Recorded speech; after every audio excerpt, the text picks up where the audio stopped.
Tetangga gue kali ini vokalis yang dikenal dengan grup bandnya J-Rocks. Dan kita sama-sama ngefans dengan band Jepang yaitu L'Arc-en-Ciel. Ini dia Iman J-Rocks.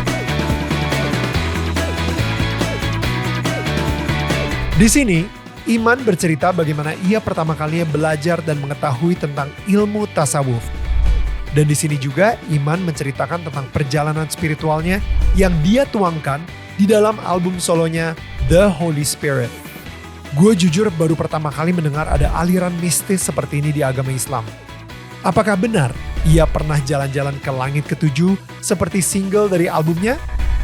Inilah dia kisah tetangga kita.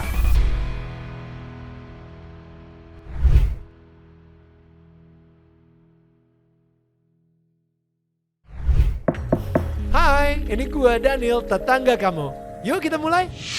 Hey, what's up semua tetangga-tetangga yang gue sayangin dan gue cintain. Kembali lagi bersama gue Daniel Mananta di Daniel Tetangga Kamu.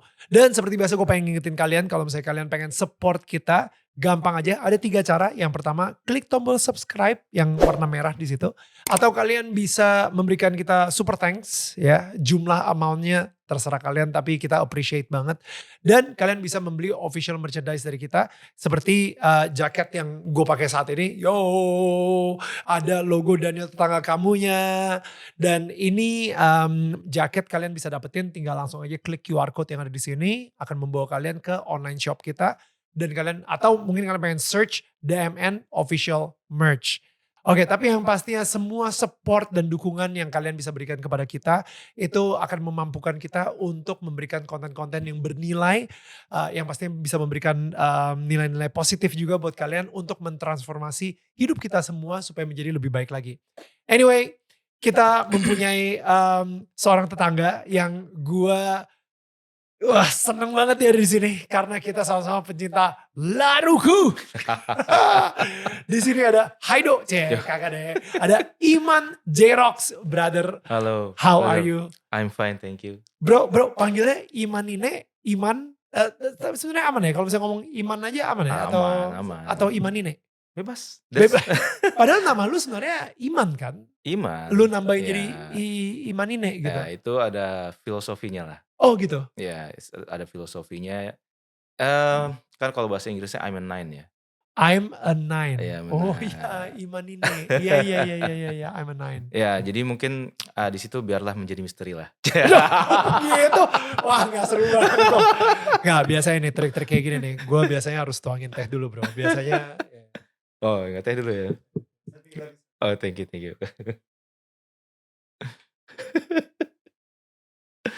Biasanya kalau misalnya udah ngomongin filosofi terselubung gini, gue pause dulu, kita ngeteh dulu, Okay. dan kenapa Iman ini?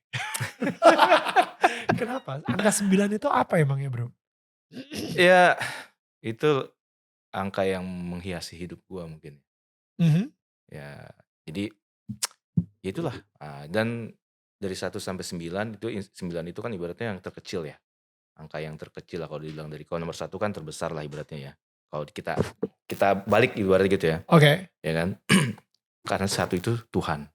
Oke. Ya kan? Oh terbesar jadi 1 itu Iya, terbesar. ya maksudnya yang paling kecil yang paling ibaratnya hamba itu ya 9. 9. Jadi gue cuma hamba aja intinya. Wow, I never thought of it that way. Ya. Itu Wow.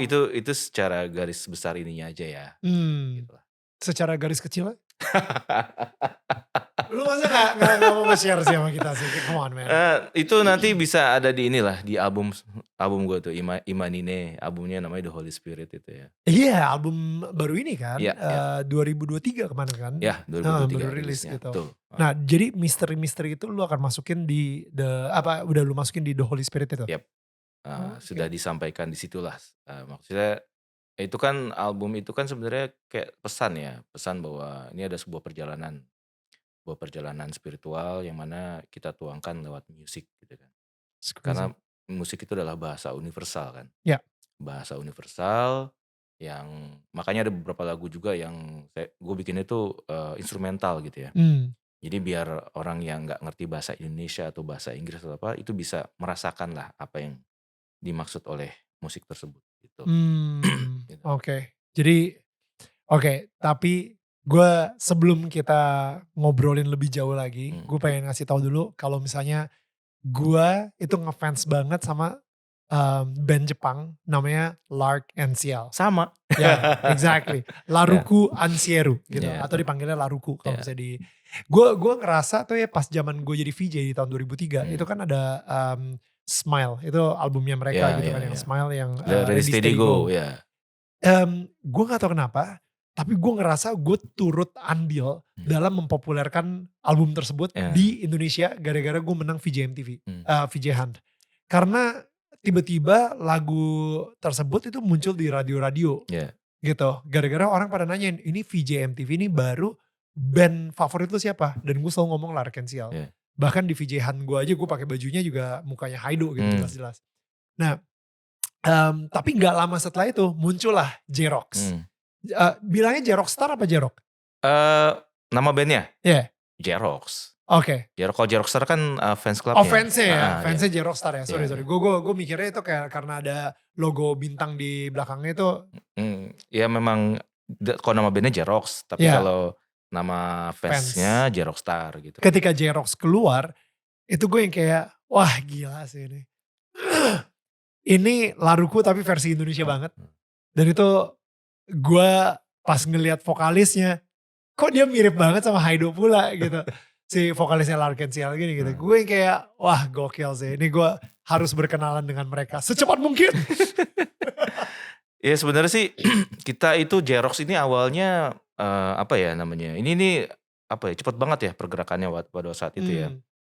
Jadi waktu gue kan di Funky Kopral sebelumnya kan. Ya. Di Funky Kopral, nah itu Lu gitaris itu? Gitaris. Terus pada saat September 2023 itu ceritanya selesai tuh Funky Kopral tuh. Manggung terakhir di Solo waktu itu. Nah selesai dari situ, itu September ya. Selesai dari situ gue langsung gue bikin band ini gitu. Kayak ada kayak gitulah. Pokoknya gue spontan tuh kayak gitu-gitunya tuh. Bikin ini ya. Nah, gue langsung hubungin Wim bikin band ini yuk. Udah ayo. Nah akhirnya gue hubungin yang lain, hubungin Sony gitu kan. Nah Sony hubungin Anton, nah berkumpullah kita berempat. Itu berkumpul kan September Funky Kopral bubar, November. Mereka suka sama Laruku semua atau hanya lu? Itu garis besarnya karena suka Laruku. Oh, berempat itu semuanya suka Laruku? Pokoknya karena suka Laruku itu. Jadi kita bawain lagu Laruku yuk. Jadi gitu doang sebenarnya. Untuk nge-cover lagu Laruku atau bikin lagu mirip Laruku? Enggak. Oke. Kita ngeband yuk bawain lagu Laruku sama Muse. Oke, ya mirip banget soalnya Muse, ya benar. Laruku sama, karena gue lagi seneng banget sih sama Muse sama Laruku pada saat itu kan. Betul, mirip banget juga. Jadi kalau misalnya di MTV sendiri, gue versi Larukunya yang Jepangnya, si Ari Untung versi Muse-nya. Dan mirip gitu. Iya, dan emang ya gue suka itu kan. Dan bikin itu ya, berarti apa ya, buat have fun dulu awalnya gitu kan. Nah, terus kita kumpul, kita bawain lagu Laruku sama Muse. Terus tiba-tiba ada pengumuman festival. Ya, festival musik dan guest stage itu kan. Nah, terus di situ iseng lah yuk. Iseng kita ngetes buat manggung aja, iseng kalau nggak terima ya udah gitu kan. Ternyata menang. Jadi juara 1 kan, alhamdulillah. Itu kan diliput TV lagi kan, festival itu kan. Setiap minggu ada acaranya lagi. Betul. Aku menang akhirnya jadi bikin album. Belum ada lagu original apa lu pas lagi ngeband itu?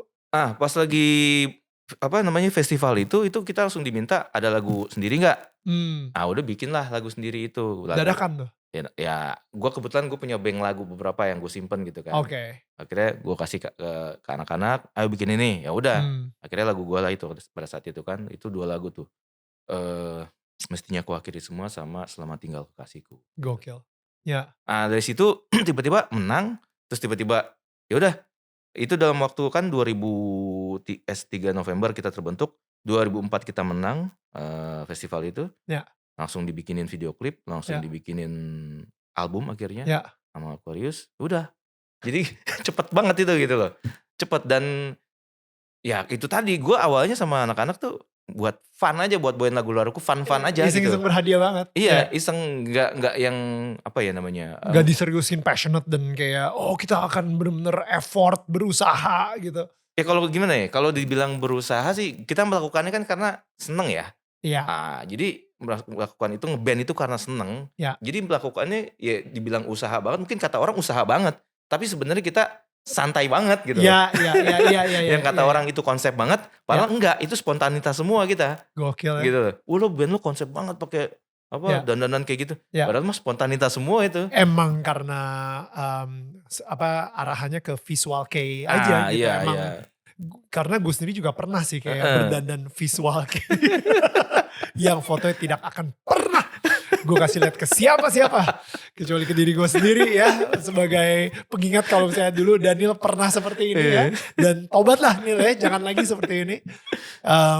Tapi ya emang seperti itu sih Iya iya. saat itu ya. Apa itu kan Hmm. ada step-stepnya lah orang kan. Tapi di band Xerox itu kayaknya lu ini yang gue inget nih ya bro ya. Hmm. Kalau misalnya kan zaman MTV itu kan lumayan wild. Hmm. Zaman MTV itu kita sering ngundang kalian juga. Lu itu anak yang paling alim sih men. Iya. Paling baik banget gitu men. Kayak apa ya. Ya untuk ukuran anak band. Lu tuh bener-bener kayak lurus banget gitu. Itu emang hidup lu dari dulu seperti itu tuh gimana sih bro? Eh, gue sih nggak ngerasa diri gue lurus ya. maksudnya Oke, maksudnya nggak ngerasa diri gue baik apa gimana ya, karena oke. ya gue cuma jalanin aja lah gitu, jalan, dan Hmm. gue juga ngerasa bahwa sebenarnya gue juga banyak kurangnya lah, banyak apa nah ibaratnya ya banyak kurangnya lah kita ya. Bro, tipikal anak band, apalagi vokalis. Lu ngerokok gak? Ya, I'm smoking, but Sekarang? enggak. Right. Dulu Ya, minum minuman keras, no, narkoba, no, main cewek. no. Lurus bro. Oh ya. Lu ngerokok gara-gara Haido suka ngerokok atau? Ya karena tongkrongan aja lah zaman dulu. Dulu bro, Iya. gara-gara si Haido itu sempet ya kayak ada artikelnya di mana gitu ya, gue baca si Haido suka ngerokok mereknya ini gitu ya. Hmm. Gue jadi nyoba-nyoba men. Oh. Gara-gara itu, gara-gara gue pengen banget kayak si Haido Laruku Iya gitu iya. misalnya. Oke, tapi ya. Ya.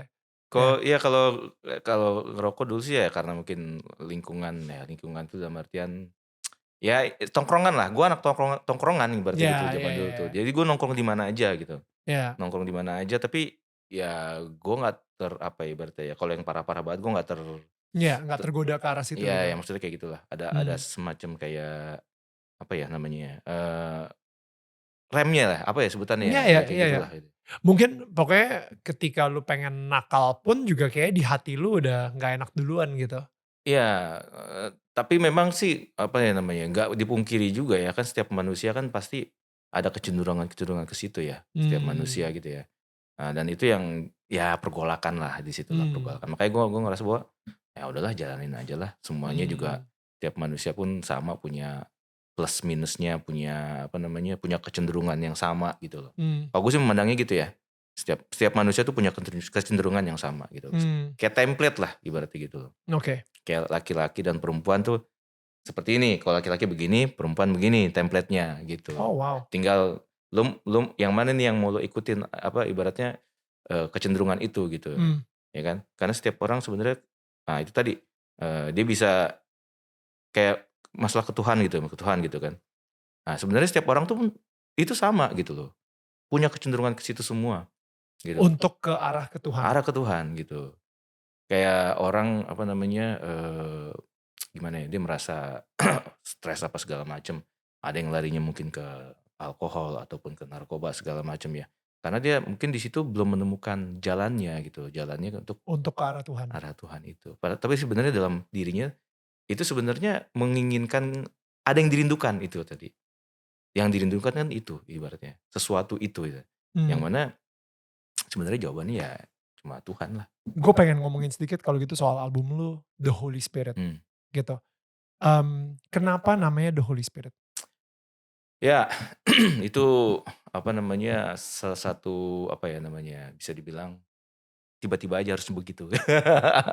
Lu dari tadi ngomongnya tiba-tiba aja, tiba-tiba aja, tiba-tiba aja. Enggak, gue gak percaya. Kalau gue kan Iya, suka ngomong tuh mmm, kadang-kadang hati gue digerakkan dan gue ngerasa itu Tuhan yang menggerakkan. iya itu kan berarti bukan kita yang merencanakan kan, Exactly. ya kan?